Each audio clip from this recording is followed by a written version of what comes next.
For some clients, an emotional trigger can strike suddenly and seemingly out of nowhere. So when a client gets triggered, how can we help them reduce reactivity and regain a sense of safety and calm?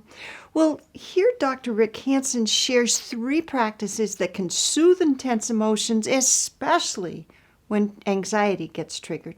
My supervisor had a saying that much as the FBI is supposed to follow the money in organized crime, as therapists, we should follow anxiety as a fundamental central theme.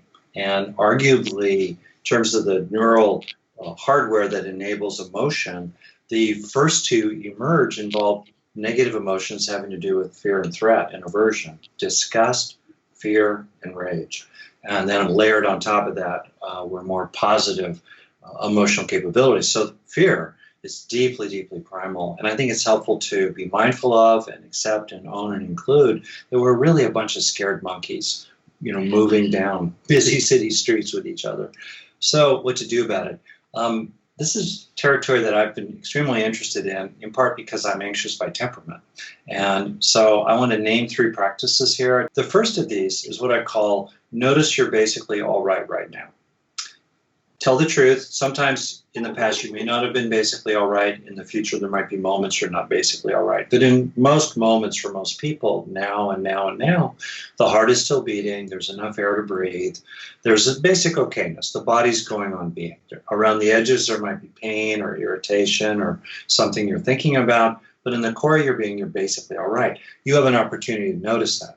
Interestingly, most of the information coming into the brain originates inside the body because the brain, first and foremost, needs to track the internal state of the body. That's why the first senses to evolve were internally directed, sensing, tasting, and smelling. Then we acquired more externally directed senses, hearing and seeing. So the body, most of the time, is telling the brain, especially a key part of the brain, the hypothalamus, that all is well. All is well. Digestion's occurring, the heart is beating, there's enough air, you're not in agonizing pain, no shark is chewing on your leg, you're basically all right. But because that's what we're being told continually, we habituate to it. We tune it out. We don't notice that we're basically okay right now.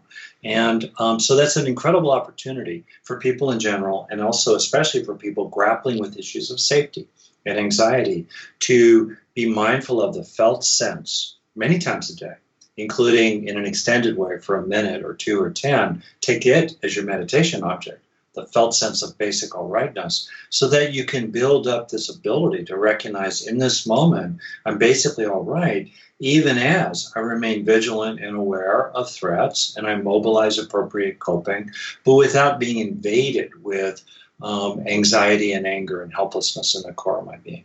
That's a wonderful embodied practice. And then another one is, what's the feeling of being strong? If you think about it, anxiety is a mismatch between threat and resources, both perception and what's actually true. So a lot of what we do with people is we try to bring down their exaggerated view of threat and help them cope with threats so that they diminish. Well, what about strengths? So as you build up the sense, the felt sense of being a determined person, or also especially a person who can endure, which I think is especially useful for women, frankly, that endurance is a strength. You are strong by just being here still. Internalizing that felt sense of, yeah, okay, threats are real, but my resources are greater. I'm a tough cookie. I've lived through this before. I can deal with it again. I'm going to be okay. So that's another trait to build up, the trait sense of felt strength and associated qualities like determination. And then last, to do practices of letting go of unnecessary anxiety. It's really interesting to observe in this moment, do you need to feel this fearful? Do you need to feel this braced or guarded? Can you let go of unnecessary anxiety? If it's appropriate to remain anxious about something, fine. But unnecessary anxiety is something you can actually shed. And that's a really interesting mindfulness practice.